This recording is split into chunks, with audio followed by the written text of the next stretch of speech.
성경은 우리에게 어리석은 자가 되지 말아라, 똑똑한 자가 되지 말아라, 이기는 자가 되지 말아라, 오히려 지혜로운 자가 되라 라고 말했습니다. 지혜로운 자가 되는 거예요. 지혜로운 자.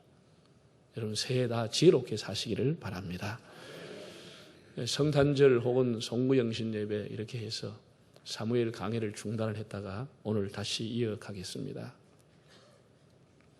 다윗이 골리앗을 죽인 후에 이스라엘은 국가적으로 위기에서 벗어나게 되었고, 일시적이지만 사울 왕도 다윗을 기뻐해서 군대 장관으로 세웠습니다. 여러분 공직사회라고 하는 것은 그 어느 곳보다도 연공서열이 분명한 곳입니다. 아니 졸지에 풋내기 나이도 어린 양을 치던 목동을 불러가지고 아무리 골리앗을 이겼다 할지라도 하루아침에 장관으로 세웠다. 그 휘하의 장수들에게 이거는 모욕적인 일입니다. 군대가 집단적으로 항명할 수도 있고 얼마든지 이름만 장관인 허수아비를 만들어버리거나 물을 먹일 수가 있었음에도 불구하고 모두가 그 일을 좋게 여겼더라 그랬습니다. 사무엘상 18장 5절을 보면은 사울이 다윗을 군대의 장으로 삼았더니 온 백성이 합당히 여겼고 사울의 신하들도 합당히 여겼더라. 그 말이 뭡니까? 그분이 장관이 되는 건 당연한 것이다. 그 인사가 참 좋은 인사였다, 합당한 인사였다라고 다 수긍하고 받아들였다는 겁니다. 어린 다윗에게 이런 것도 참 하나님의 큰 은혜지요. 그래서 다윗이 졸지에 군대 장관이 됐습니다. 문제는 대중가요에서 터졌습니다. 우리나라든 뭐 해외 다 그렇죠. 대중가요라고 하는 것은 그 시대상을 반영하는 겁니다. 대중가요에 문제가 생긴 겁니다. 미래 권력과 현재 권력이 충돌하는 가사말이 있는데 이스라엘 여인들이 곳곳마다 대중가요를 불렀는데 뭐라고 불렀느냐? 사울이 죽인 자는 천천히요, 다윗이 죽인 자는 만만이라는 노래를 부르기 시작했습니다. 그러니까 이 사울 왕으로서는 완전히 열받아 버린 거예요. 그러면 이 나라가 다윗의 나라냐? 권력에 대한 아주 의지가 강한 사람일수록, 독재자일수록 2인자를 허락하지 않습니다. 그래서 막 질투심이 폭발한 겁니다. 질투심. 오늘 성경이 시작하는 사무엘상 19장 1절을 보면 어전회의에서 사울 왕이 온 신하들 보는 앞에서 공개적으로 다윗을 죽이라고 명령을 내렸습니다. 여러분 질투라고 하는 게 이렇게 무서운 거예요. 그렇게 준수하고 지혜로웠던 사울 왕이 이제는 질투의 노예가 되어가지고 이제는 지혜의 사람이 아니고 질투가 들어가면 지혜가 다 버려지는 거예요. 간교와 음모와 개교와 술수를 부리는 사람으로 바뀌어지는 것이죠. 그래가지고 판단력 흐려지죠. 국사 팽개졌죠. 자기 딸을 시집 보낸 것까지 술수를 써가지고 다윗을 죽이려고 시도하는 거예요. 그럼 결정적으로 하나님을 떠나게 됩니다. 그래서 미친 사람이 되고 악령이 들려가지고 결국은 자기 깨에 빠져서 자기가 죽게 됩니다. 희극 작가인 어마 본 베크라고 하는 사람이 기도문을 보면 이런 기도가 나옵니다. 주님, 저를 날씬하게 하실 수 없다면 저의 주변의 친구들을 다 뚱뚱하게 해 주시옵소서. 이거는 질투지만 그래도 상당히 애교스러운 질투라고 하겠습니다. 다윗은 완전히 공개적으로 제거하고 죽이라고 명령을 내렸습니다. 참 묘하게 왕의 가족들이 다윗의 대적이 돼야 될 왕의 가족들이 나서가지고 다윗을 보호해 주는 거예요. 이런 기적 같은 일이 일어나는 거예요. 왕위 계승 서열 1위인 요나단이 목숨을 걸고 다윗을 지켜주는 거예요. 사울의 딸인 미갈이 목숨을 걸고 다윗을 또 지켜주는 거예요. 이런 일이 일어나는 거예요. 이런 일. 그 배후에는 당연히 하나님의 손길이 있죠. 먼저 요나단이 어떻게 다윗을 보호해 줍니까? 19장 1, 2절과 18장 1절을 한번 읽어보겠습니다. 사울이 그의 아들 요나단과 그의 모든 신하에게 다윗을 죽이라 말하였더니 사울의 아들 요나단이 다윗을 심히 좋아하므로 그가 다윗에게 말하여 이르되 내 아버지 사울이 너를 죽이기를 꾀하시느니라. 그러므로 이제 청하노니 아침에 조심하여 은밀한 곳에 숨어 있으라. 또 다윗이 사울에게 말하기를 마침에 요나단의 마음이 다윗의 마음과 하나가 되어 요나단이 그를 자기 생명같이 사랑하니라. 요나단이라고 하는 이름을 뜻을 보면은 히브리어로 예호나탄이라고 하는 이 이름은 뜻은 여호와께서 주셨다. 여호와께서 주셨다는 것이에요. 즉 사울이 아들을 낳았는데 장남을 뭐라 그러냐? 하나님께서 우리 가정에 주셨다. 그런 의미로 예호야탄이라고 지었는데 결과적으로는 사울을 위해서 주신 아들이 아니고 다윗을 위해 준 아들이 되고 만 것이에요.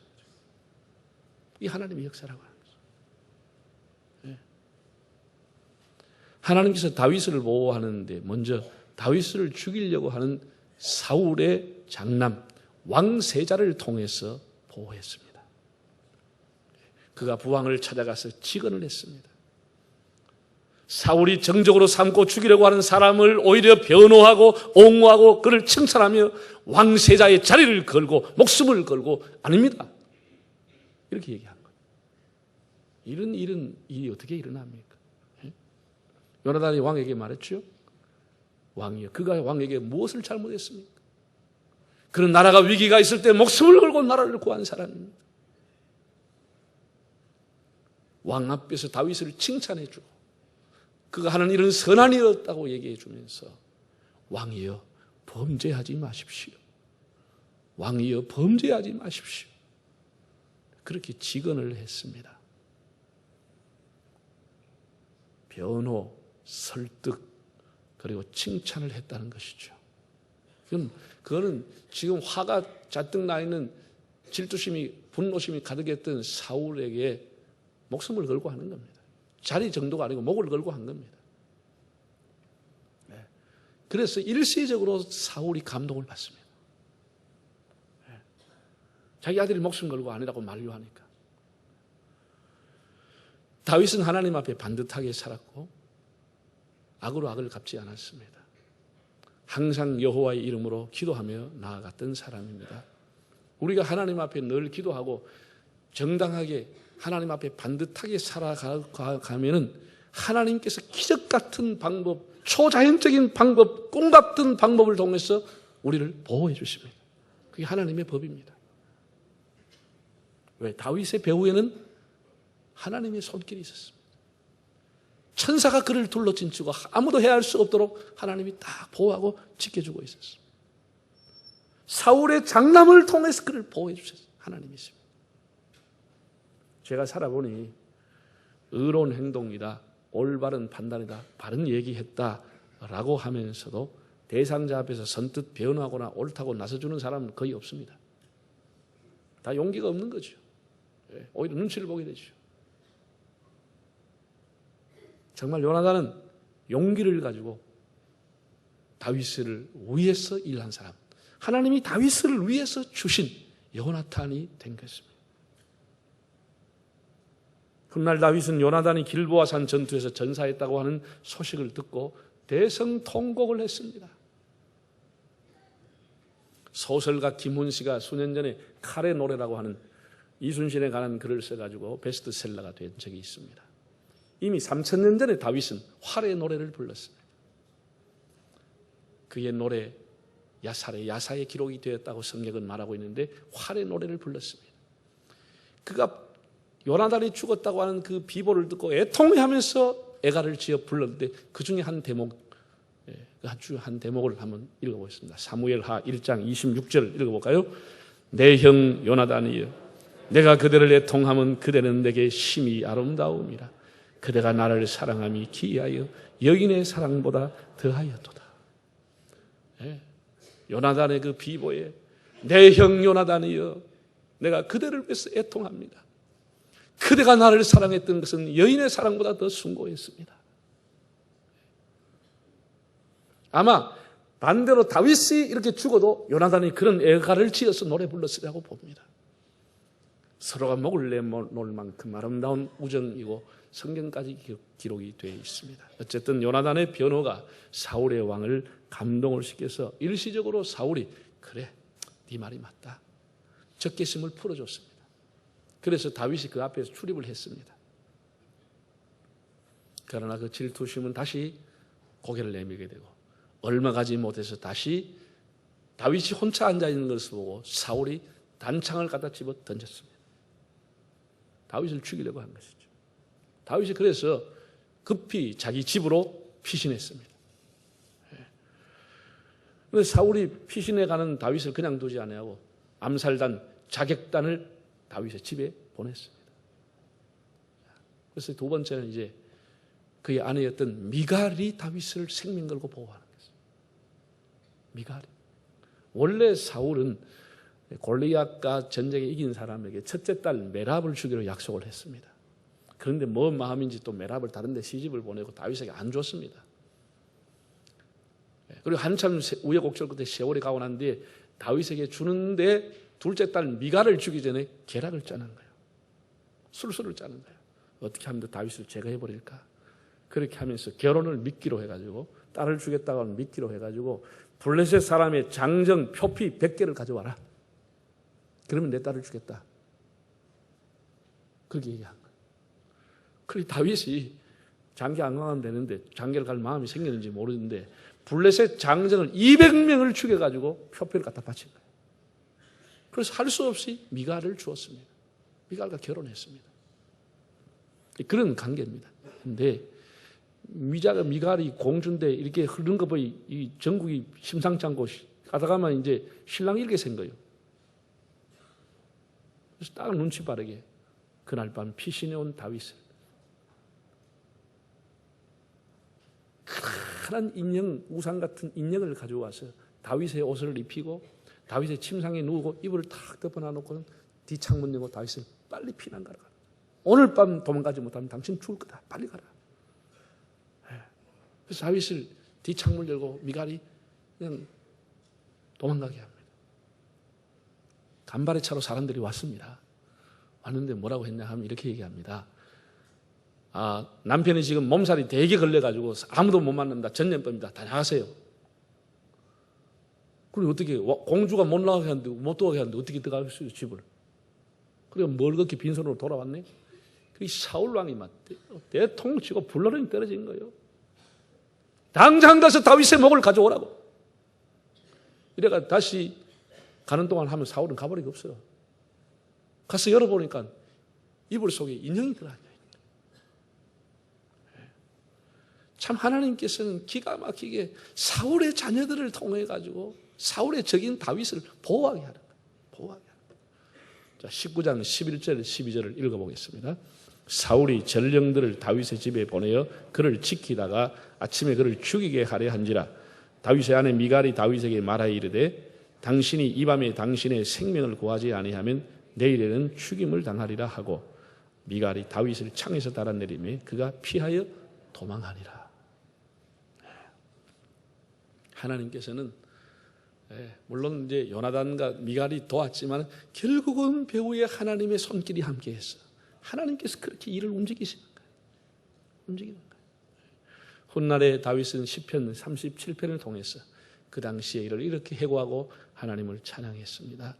여호와께서 사람의 걸음을 정하시고 그의 길을 기뻐하시나니 그는 넘어지나 아주 엎드러지지 아니함은 여호와께서 그의 손으로 붙드심이라. 악인이 의인을 엿보아 살해할 기회를 찾으나 여호와께서 악인의 손에 맡기지 아니하시느니라. 악인이 의인을 엿보아 죽이고 틈을 살해하려고 했지만 하나님이 악인의 손에다 의인을 맡기지 않는다고 그랬어요. 사랑하는 여러분, 이 세상은 함께 살아가는 곳입니다. 타인의 도움이 없이는 단 하루도 살 수 없고 나 또한 누군가에게 도움을 주며 살아가는 존재입니다. 빵 한 개, 쌀 한 톨에도 많은 이의 땀과 노고가 들어있지요. 옷 한 벌, 양말 한 짝에도 실다래를 풀고 감는 분들의 수고가 들어있지요. 가정 외에도 공직자, 소방관, 경찰관, 교사, 무슨 의사, 환경미화원, 기사 많은 분들의 바다와 같은 은혜 속에 우리가 살아가고 있는 겁니다. 어제도 경기도 의정부라고 하는 그 작은 도시에 아침에 큰 화재가 일어났습니다. 거기에 경찰과 119가 뛰어들어가서 그 사람들을 건지지 않았으면 수많은 인명피해가 날 뻔했습니다. 가족의 도움의 손길, 이웃의 도움의 손길, 작년에 우리 여러 가지 사건을 보면서 국가의 도움의 손길이 얼마나 소중함을 우리는 알게 됐습니다. 특별히 하나님께서는 해를 선인과 악인에게 다 비추어 살게 하십니다. 우리는 하나님의 도움이 없으면 단 하루도 생존이 불가능합니다. 특별히 우리 예수 믿는 사람이 가는 길은 하나님이 늘 도와주십니다. 보세요, 여러분. 구약에 나온 창세기에 나온 요셉이라고 하는 인물을 보십시오. 그런 형제의 시기 질투로 애굽의 노예로 팔려갔습니다. 거기에서 그는 다시 성추행범으로 누명을 쓰고 감옥까지 들어갔습니다. 아무도 그를 변호해 준 사람 없습니다. 캄캄합니다. 그 인생 거기서 끝나는 거예요. 아버지 야곱이 그를 그렇게 사랑하고 채색옷을 입혔다 하지만 아버지는 이 사실을 모르고 있고 있은들 도움 줄 수도 없고 그 형제들 가족들 아무 도움이 되지 못했습니다. 견외롭게 홀로 그런 노예로 팔려갔어. 성추행범이 됐어. 그냥 감옥에서 그렇게 인생 죽을 수밖에 없게 된 것이 그의 운명이었습니다. 그런데 어느 날 그가 일약 어둠에서 나와서 빛 가운데 걸어가고 위대한 인물이 된 이유가 뭐예요? 그 원인이 뭐죠? 창세기를 우리 읽어보면 39장에 그가 감옥에 들어간 내용이 나오는데 또 보디바르 집에 팔려간 내용이 나오는데 그때마다 나오는 기절이 뭐냐? 여호와께서 요셉과 함께 하심으로. 하나님은 항상 요셉과 함께 했다는 거예요. 그 사람에게 어떤 상황이 있든지 배우의 등 뒤에 하나님이 그를 도왔다고 하는 거예요. 하나님이 지켰다. 천만인이 건드려도 그를 못 건드리는 거예요. 생명을 해할 수가 없는 거예요. 생명. 하나님 배우에서 도와주세요. 그의 아비 야곱이라고 하는 사람 역시 형 에서와의 갈등을 가지고 혼자 천리 먼 길 개나리 보침 사고 지도 한 장 들고 외삼돈 집을 찾아갑니다. 밤에는 맹수가 있고 낮에는 떼약볕 속에 음식을 가져온들 뭘 가왔겠습니까? 자기가 장래가 어떻게 되는지 온갖 두려움과 불안 속에서 그날 밤 풍찬 노석을 합니다. 여러분 오늘 이 시대는 불안의 시대 아닙니까? 네? 다 사람들이 불안해합니다. 10대 아이들은 내가 원하는 대학에 가낼까? 이 대학이라고 하는 것이 불안한 거예요. 불안한 거예요. 20대가 되면은 취업이 불안한 거예요. 정규직으로 그래도 안정된 직장을 얻고 싶지만은 정규직은 좁고 비정규직으로 갔다가 평생의 인생 비정규직 인생이 될까 봐 가도 못하고 대학도 졸업도 못하고 20대 되면 취업에 대한 불안을 갖고 있는 거예요. 30대 되면은 결혼에 대한 불안, 가정을 이루는 데 대한 엄청난 따르는 부담과 불안을 느끼게 됩니다. 40대가 되면 벌써 직장에서 잘려가고 명퇴당하고 직장에서 해고당할까 봐 다 불안해하는 것입니다. 40 이후에 갈 직장도 별로 없어요. 아무리 전문성을 갖고 있어도 하면 이미 가는 길이 좁아진 거예요. 불안한 거예요. 사람이 50대가 되면 벌써 어떻게 합니까? 자기의 노후에 대해서 불안을 느끼는 것이죠. 아이들은 한참 돈이 들어갈 때고 자기는 장수시대의 노후를 보내야 돼요. 그러니까 우리 시대가 전부 불안이라고 하는 것이 다 먹구름 끼어 있는 것이에요. 모든 사람이 불안해하는 거죠. 사람들은 그렇게 얘기합니다. 물질 문화가 많이 발달해서 교회는 사람이 떠날 거다. 물론 그렇게 볼 수 있지만 저는 그 반대로 봅니다. 물질 문화가 많을수록 사람은 더 불안하기 때문에 역시 교회의 역할이 있는 것이에요. 역시 교회의 역할이 있는 것이에요. 많은 사람이 공허하기 때문에 갈증을 내기 때문에 교회로 나오는 것입니다. 불안합니다. 야곱이 불안합니다.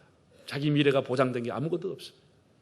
외삼촌이 자기를 반겨줄지 멸시하고 박대할지 쫓아낼지 모든 것이 불안하게 그날 밤에 정말 두렵게 하면서 겨우 잠이 들까 말까 하는데 하늘까지 사닥다리가 꼭대기까지 닿으면서 하나님의 음성이 들려요. 하나님 뭐라 그랬죠? 야곱아 두려워하지 말라. 나는 네 조부 아브라함의 하나님 네 아비 이삭의 하나님이다. 내가 너와 함께 할 것이요 내가 반드시 이 자리에 돌아오게 함께하고 도와주리라. 하나님 그렇게 약속을 합니다. 그 얼마나 그 마음에 큰 힘이 되겠습니까? 결국은 야곱이 20년 만에 금이 환양해서 베델이라는 그 자리에 다시 돌아오게 됩니다. 네. 하나님의 손은 구원의 손이요 능력의 손인 줄 믿습니다. 하나님 늘 우리를 지켜줄 수 있어요. 여러분, 이 사무엘상 사울과 다윗의 얘기는 한마디로 표현하면 지는 별과 뜨는 별입니다. 사울은 지금은 대단했지만 그와 그의 가문은 지는 별이 되고 말았습니다. 반면에 다윗은 별 볼 일 없이 출발했지만 그는 뜨는 별이 됐습니다. 당신과 당신의 인생의 가정이 지는 별이 될 수도 있고 뜨는 별이 될 수도 있습니다. 그럼 결정적인 것은 무엇이냐? 무엇이 그 사람들의 승패를 뜨는 별과 지는 별로 갈라버렸느냐? 그것은 성경에 간단하게 기록이 되어 있습니다. 사무엘상 18장 12절과 14절을 한번 읽어보겠습니다. 여호와께서 사울을 떠나 다윗과 함께 계심으로 사울이 그를 두려워한지라. 다윗이 그의 모든 일을 지혜롭게 행하니라. 여호와께서 그와 함께 계시니라. 이것이 지는 별과 뜨는 별의 차이입니다. 여호와께서 사울을 떠나버렸다는 거예요. 다윗과 함께 했다는 거예요. 하나님이 떠나는 인생, 모든 지혜, 모든 현실에 주어진 것 어느 날 다 사라지고 마는 것입니다. 다 사라지고 마는 것입니다. 부모에게 아무리 대단한 건 물려받고 대단한 지식이 있다 할지라도 하나님을 떠난 자는 다 지는 별처럼 사라지고 마는 것입니다. 아무것도 물려받지 못했지만 하나님 앞에 믿음으로 살아가고 반듯하게 살아가면 그 사람이 점점 부각이 되고 뜨는 별처럼 떠오르게 되는 것입니다. 하나님이 그와 함께 하시니라. 그래서 우리가 우리 자녀들에게 신앙을 물려주고 하나님 앞에 바르게 살도록 건면을 해야 합니다. 다윗의 지혜라고 하는 것은 그가 배움에서 오는 것이 아니고 하나님이 그와 함께 하시면 그 지혜가 온 것이죠. 나의 등 뒤에서 나를 도우시는 분, 일어나 너 걸어라 내 너를 도우리. 할렐루야. 우리가 미지의 세계를 가는 겁니다. 2015년. 여러분, 우리가 사도 바울이 나의 다 된 것이 하나님의 은혜라는 고백을 했습니다만은 우리가 여기까지 이르게 된 것, 가족이나 이웃에 많은 사람이 도움의 손길이 있었습니다. 뿐 아니라 당연히 에베네셀 하나님의 손길이 있었기에 우리가 여기까지 온 것입니다. 새해 여러분과 여러분의 가정과 자녀에 가는 길에 하나님이 도우시는 손길이 함께하기를 바랍니다. 그렇게 하려면 우리가 하나님 잘 섬겨야 돼요. 우리의 상황과 환경이 어떤 일이 주어지더라도 변함이 없이 하나님이 사랑하고 한결같듯이 하나님 앞에 헌신하고 살아가는 것입니다. 기도하는 거예요. 기도하면 다윗이 되고 궁리하면 사울이 되는 거예요. 머리 쓰고 궁리하고 하면 결국 사울처럼 빠져버리고, 머리는 부족하지만 하나님 앞에 기도하고 하나님 신뢰하면 다윗처럼 뜨는 별이 되는 거예요.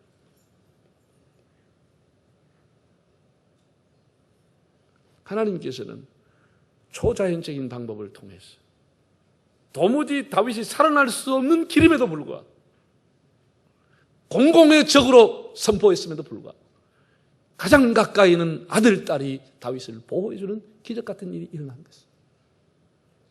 배후에 하나님의 손이 있기 때문에 가능한 것입니다. 여러분, 우리가 한 해도 하나님 잘 섬기고 서로에게 도움이 되고 서로에게 유익이 되고 우리 가는 길에 하나님의 보호하심이 함께하는 삶이 되시기를 바랍니다.